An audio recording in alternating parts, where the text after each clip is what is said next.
Bismillahirrahmanirrahim. Alhamdulillahirabbil alamin. Wa bihi nasta'in ala umurid dunya waddin. Asyhadu an la ilaha illallah wa asyhadu anna Muhammadan abduhu wa rasuluh.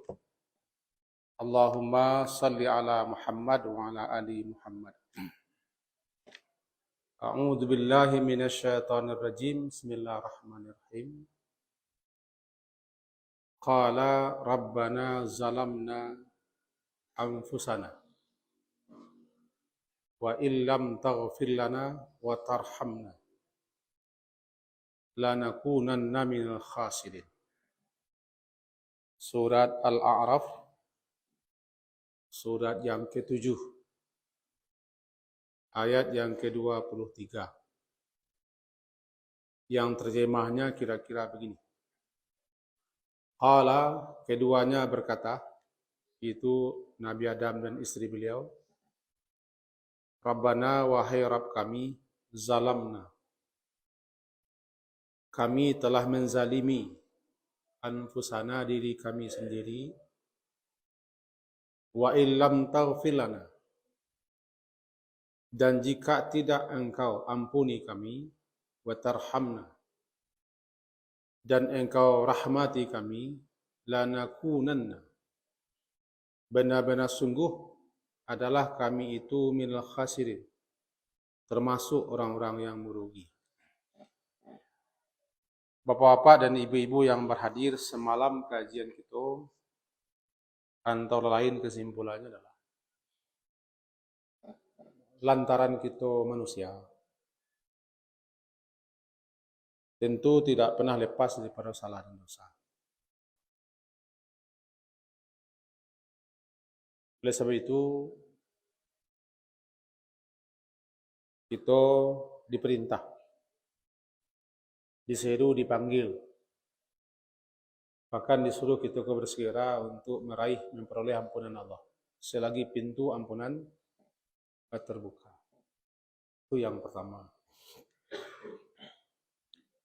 Kesimpulan yang kedua bahwa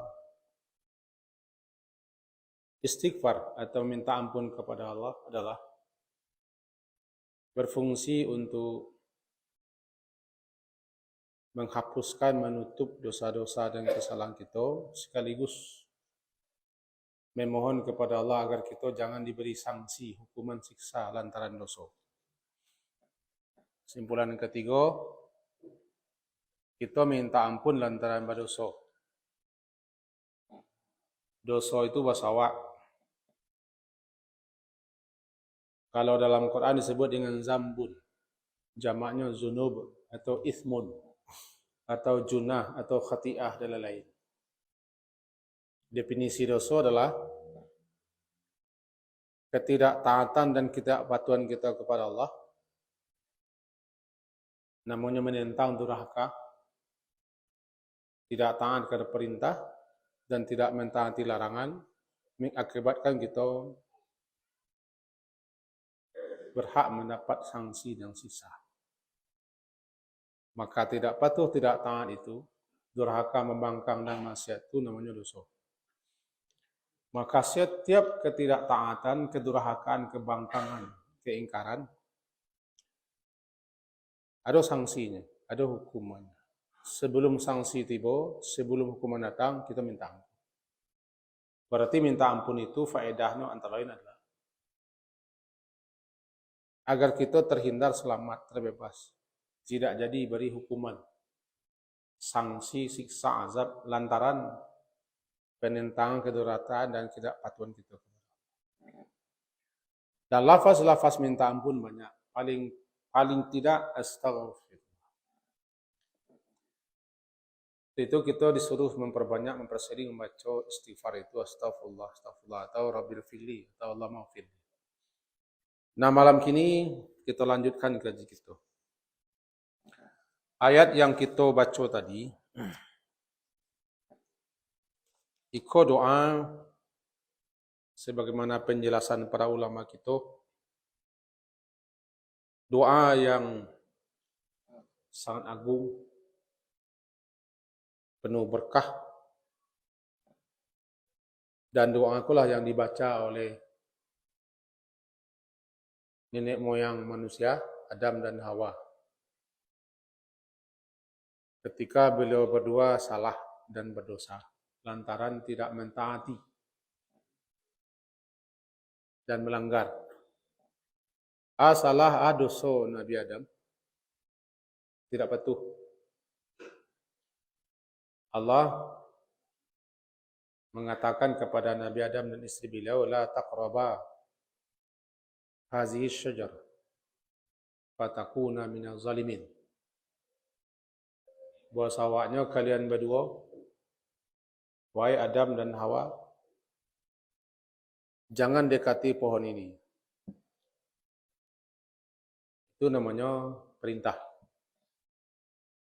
berbentuk larangan. Jangan dekati pohon ini. Kalau kalian dekati pohon ini, apalagi dimakan, fatakuna minaz zalimin. Kalian menjadi orang yang zalim. Nah, ketika Nabi Adam berhasil dibujuk, dirayu oleh iblis, sehingga beliau bukan hanya mendekati, malahan memakan.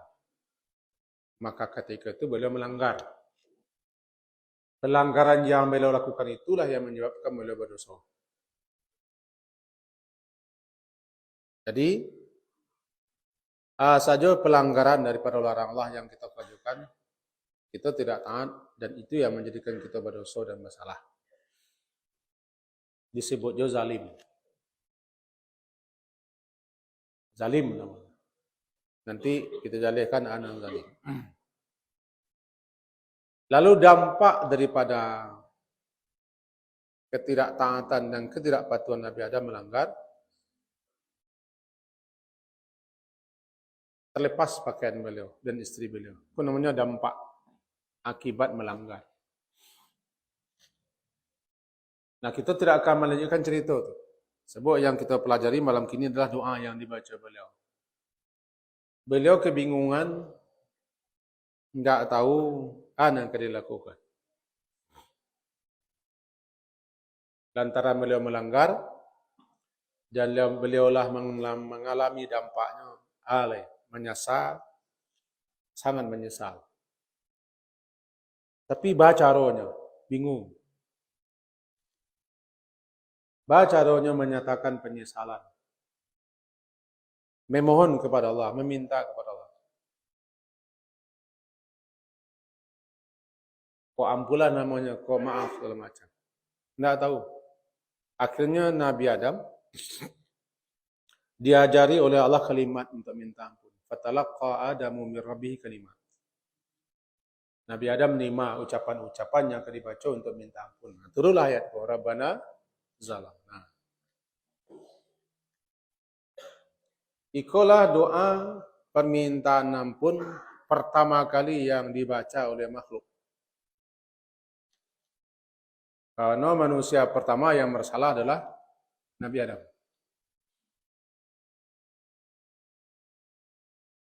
Diawali doaku dengan Rabbana zalamna.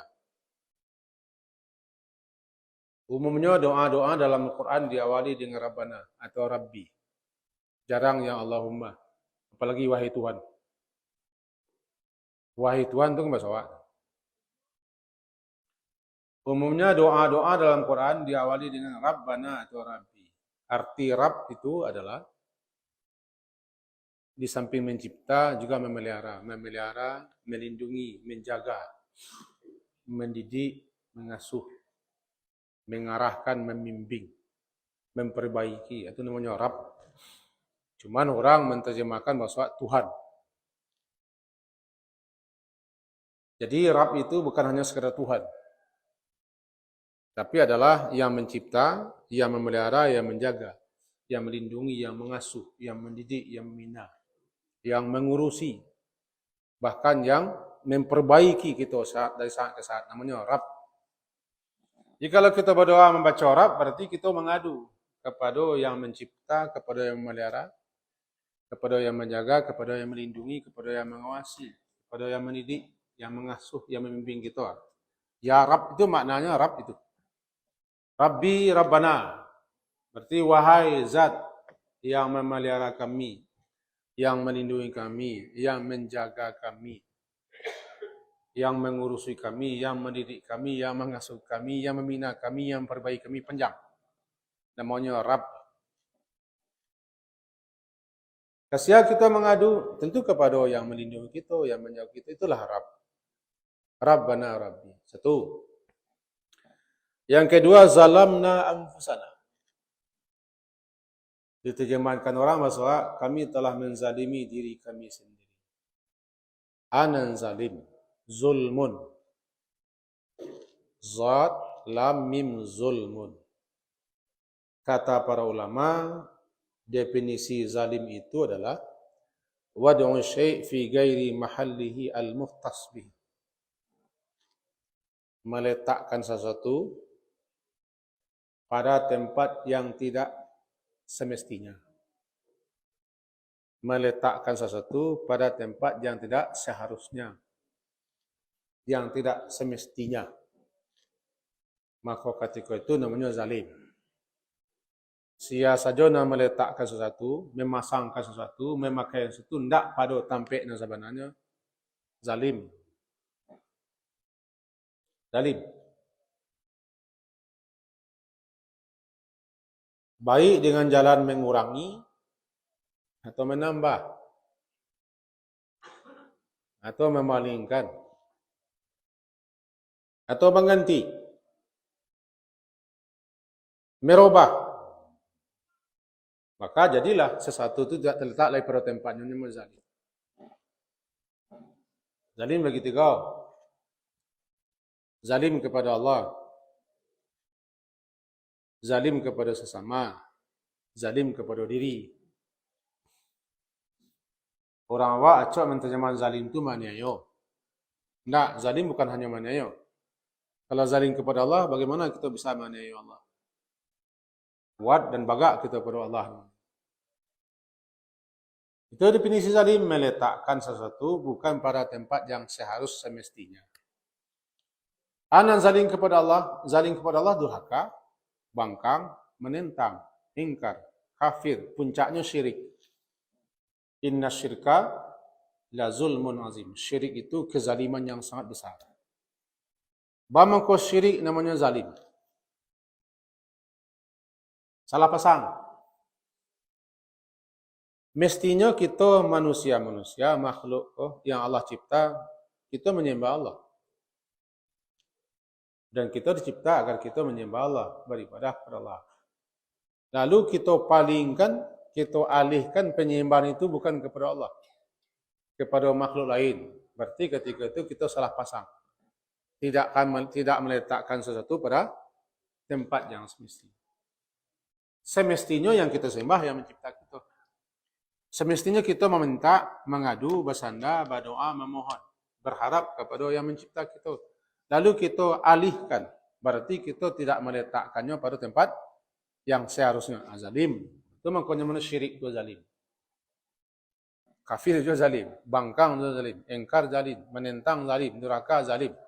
Tidak taat dan tidak patuh zalim. Zalim kepada Allah. Bila saja kita bangkang, durhaka, menentang, tidak taat, tidak patuh kepada Allah, zalim.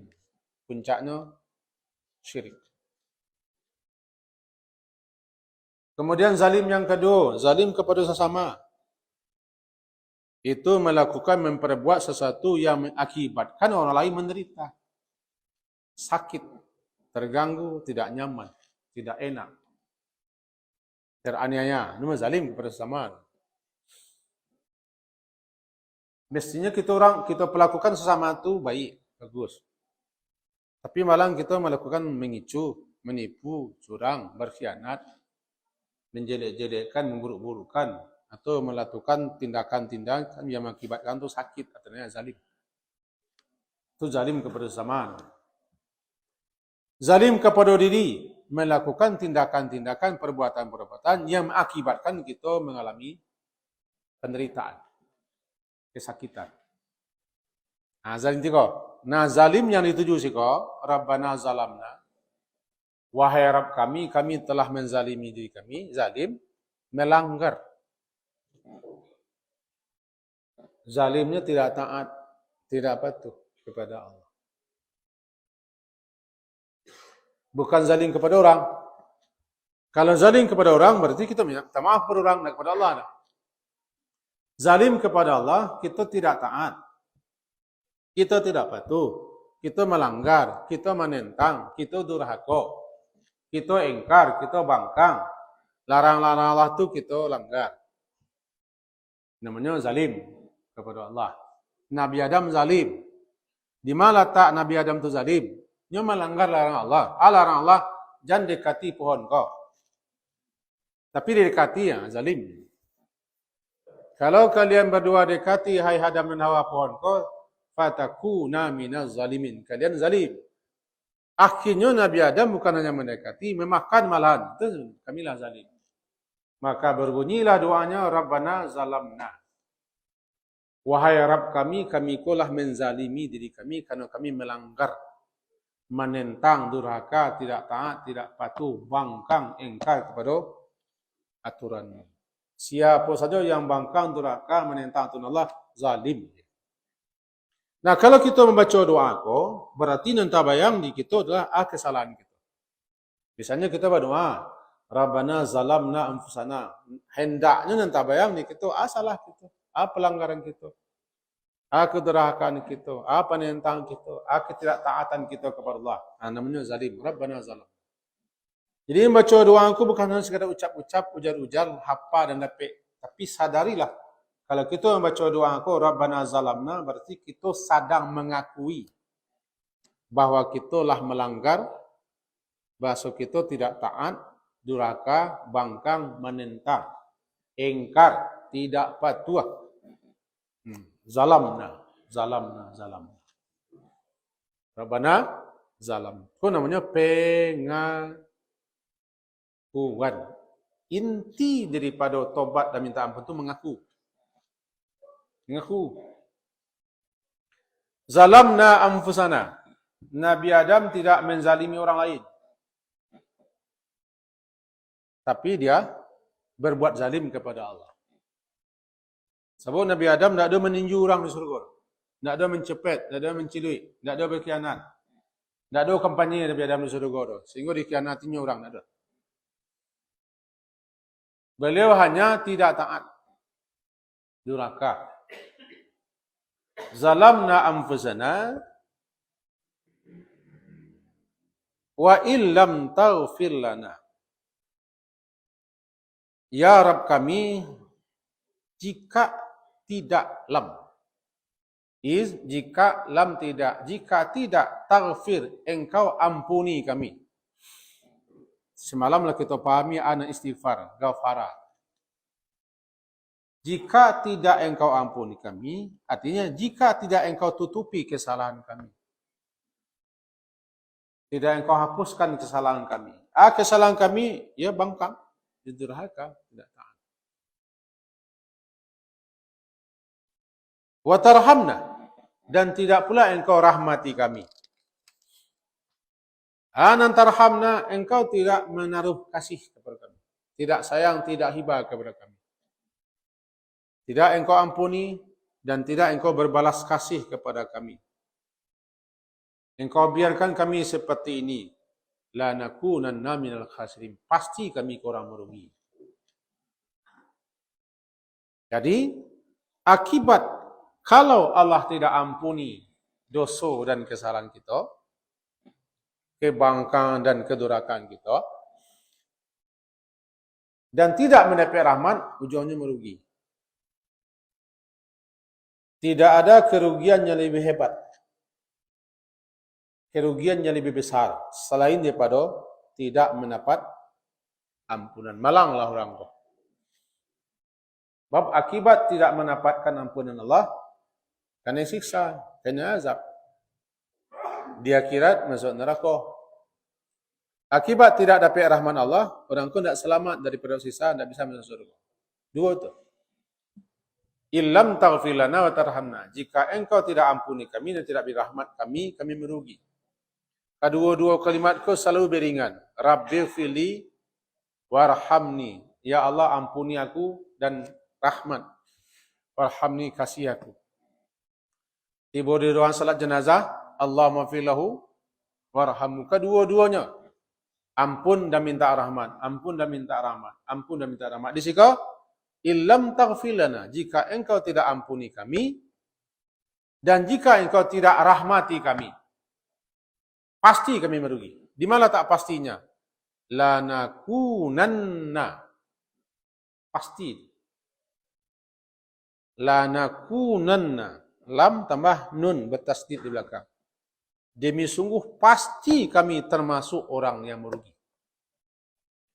Bahkan itu adalah kerugian terbesar. Sebab kalau tidak dapat ampunan Allah, lalu siapa akan mengampuni kita?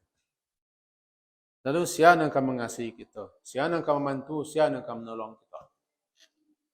Kesimpulan kaji kita malam hari ini, salah satu doa minta ampun terbaik adalah doa yang diajarkan Allah kepada Nabi Adam. Doanya, Rabbana zalamna. Anan zalamna, zalamna di situ pelanggaran, kedurhakaan, menentang, tak taat, tak patuh, maksiat, durhaka, bangkang, kari tengkurak, kari kepala, kari banak. Itu namanya zalamna. Terlalu banyak kebangkang kita, kedurhakaan kita, ketidaktaatan kita, ketidakpatuhan kita, pelanggar kita banyak sangat. Makin tahu, makin banyak nan kita langgar. Baru kita salah mohon tak tahu bisa melanggar. Setelah kita berilmu, banyak sana melanggar. Harus kita minta ampun. Zalamna, zalamna, zalamna, zalamna, zalamna. Kami menzalimi diri sendiri. Kenapa? Kalau kita tidak taat, kalau kita tidak patuh menentang durhaka kepada Allah, akibatnya, resikonya akan menimpa anfusana, diri kita sendiri. Bangkang kepada Allah, durhaka kepada Allah, menentang Allah, tidak taat, maksiat, durhaka segala macam kepada Allah. Tidak kepada Allah baginya. Allah tetap maha besar, Allah tetap maha agung, dia tetap maha tinggi, maha mulia. Awaknya menanggung akibatnya. Itu makanya zalim itu kepada diri akibatnya. Zalamna anfusana. Jadi kalau kita durhaka menentang Allah, sakitik saja tidak kepada Allah. Kalau menentang Allah tu semua yang meludah ke langit. Cubalah meludah ke langit. Dia jadi ke langit, kawan ni nak sampai, muka nak naik. Siapa yang zalim kepada Allah, nyomannya yo diri sini. Capek-capeklah kita minta ampun. Gunanya minta ampun, salah satu gunanya adalah jangan sampai siksa datang. Tiba di apak nan bangi, di amaknya acok mengadu. Apak tu lah muka kabik pinggang. Lagi ke rambahnya anak-anak. Anakku cepet minta ampun, minta maaf, dipagui ke apak. Anak jadi. Tidak jadi cewek pinggang ku kena. Jadi betul kalau kita minta ampun, capek-capek, tidak jadi datang siksa. Rahmat nanti bu. Dan Allah suka, Allah senang kepada orang yang bertaubat. Yuhibbut tawwabina. Itu kaji kita semalam ini pas ke jam sekian. Kita ansur-ansur memahami istighfar dan taubat. Dan amalan terbaik kita memang minta ampun. Seketiklah setengah minit lah tinggal. Minta ampun taubat tu mandi namanya. Di sebagian orang mandi kau nak perlu babadak. Babadak dan minyak arun. Mandi nak perlu. Nak babadak minyak arun. Cukup beramal-amal saleh, berbaik baik, tapi minta ampun tak. Dulu minta ampun. Dahulu kita mandi, dulu masuk badan, baru ibadah. Jadi dulu kan minta ampun kepada Allah. Dan minta ampun itu perlu. Sebab sia saja pasti bersalah. Yo Nabi Muhammad, walaupun beliau dijamin tidak bersalah, tapi beliau minta ampun jo. Apalagi kita yang memang gudangnya salah dan dosa. Sekian kaji kita malam hari ini. Diakhiri dengan subhanakallahumma bihamdika asyhadu an la ilaha illa anta astaghfiruka wa atubu ilaik. Wassallallahu ala Muhammadin wa ala alihi wa ashabihi ajma'in. Alhamdulillah. Assalamualaikum warahmatullahi wabarakatuh.